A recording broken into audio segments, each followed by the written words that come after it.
Veriyorsun bari. Yemeysen mi yetkiliyimizden? Tov beraman, nechta yetkiliysan? Baringga ikkita tov beraman. Kimgadir yana kimgadir rafiqa kerak.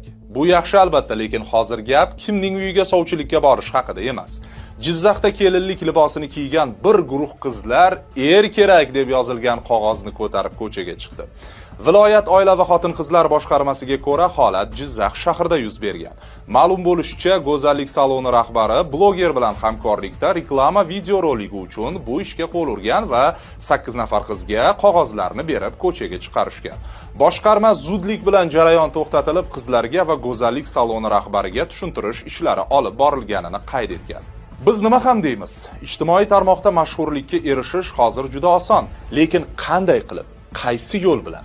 Asosiy savol shu yerda.